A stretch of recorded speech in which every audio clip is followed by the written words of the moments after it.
Hello viewers, welcome to our YouTube channel. I am Dr. Amresh Patnaik, urologist, and I am working in Jayaprakash Hospital, Rourkela. So today we are going to discuss for the awareness of patients about kidney stones. So many patients they have doubt that what are kidney stones and what do you do when we have kidney stones, or what are the symptoms of kidney stone. So we will discuss in detail.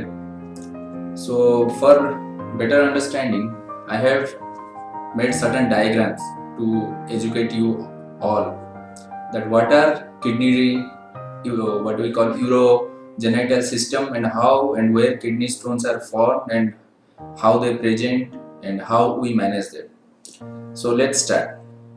So as you can see this in this diagram, these are the two kidneys which are located inside our abdomen, and the main function of the kidneys, as you all know, that to filter the blood and make urine. So the urine produced in the kidney comes through this pipe to the urinary bladder. So this pipe we call as ureter.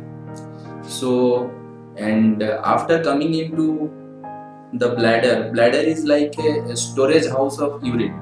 It is stored, and when there is sufficient amount of urine inside bladder, we feel like urinating and we go for urination. So in the next chart I will show you where when kidney stones are formed, how patients will feel, because that is most important from patient point of view that we know. So you see, in medical terms we call it renal colic.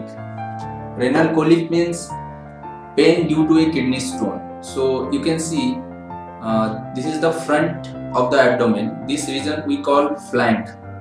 So when there is kidney stones, we feel pain in the flank, which is just below the 12th rib and the area between the groin and the loin. So patients usually feel pain here, and that is radiated towards back. This is the back side. So the pain is radiated towards this side, and they feel pain. Pain starts from somewhere here and radiated towards back. So as I have written, you can see the characters of pain. The pain is of sudden onset, and it is severe in nature, and it is radiated towards back.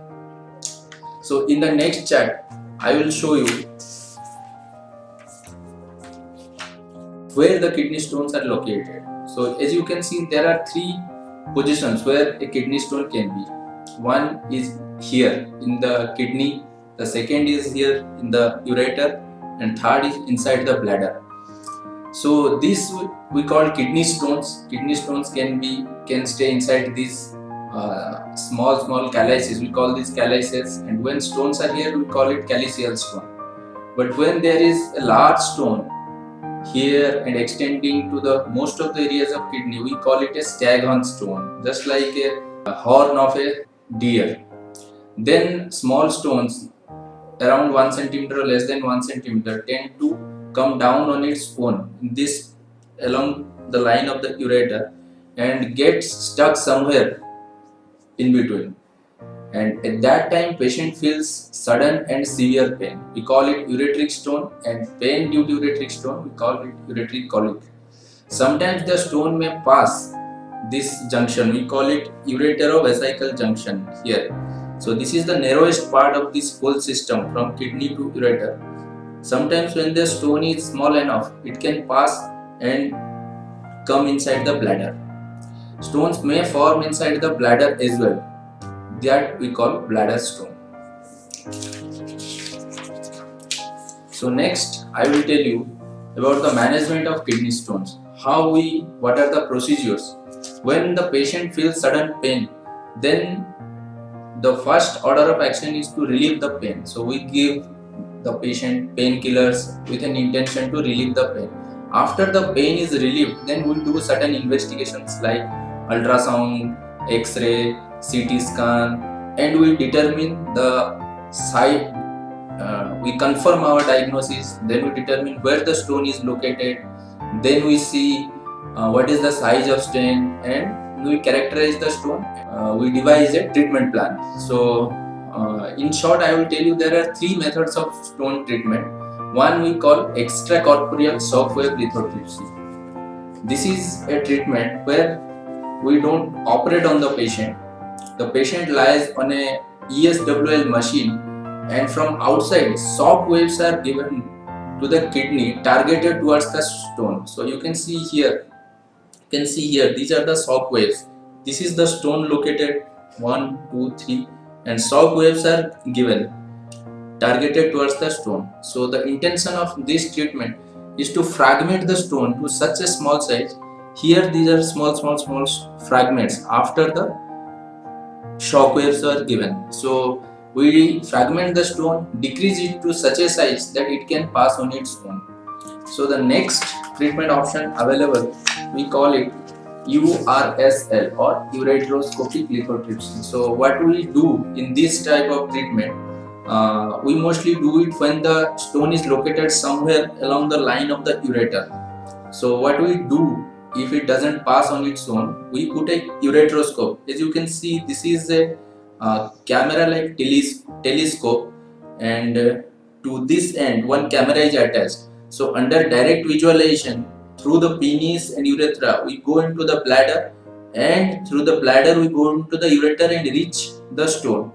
Then through that ureteroscope we put a laser fiber and fragment this stone to very tiny particles, or sometimes we dust it. So that is called ureteroscopic lithotripsy. But when the stones are in the kidney and large size, let's say more than 2 centimeters, this ESWL procedure is not recommended. For that we have another procedure, what we call PCNL, which means percutaneous nephrolithotomy. What we do in these type of situations, as you can see this diagram, this is the kidney stone located. So what do we do? From the back side we puncture the kidney and target the stone. Then we make a tract, and through this tract this is the tract. As you can see, we have punctured from the outside and gradually dilated and made a tract which is of size of around 1 centimeter or sometimes less than 1 centimeter. Through that tract we put a telescope. As you can see, this we call in our language a nephroscope. We can look inside the kidney by that scope.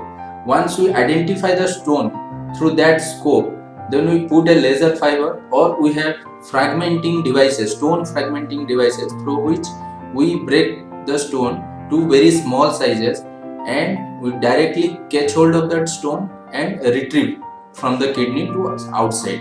So this procedure is called PCNL. So these are the basically three procedures available for management of kidney stones. One more thing I want to say before I finish this video, that what we do after the procedure, we put a stent. As you can see in this picture, this we call a double J stent. This, after the surgery, we put this stent inside the urinary system so that the small fragments pass and there is no obstruction post-operatively. We usually remove this stent after 2 to 4 weeks. Then the patient is cured. After the patient had undergone such procedures, we usually advise them for lifelong diet modification and other behavioral modifications like increasing water intake and avoid high protein diets and chocolates, coffees, etc.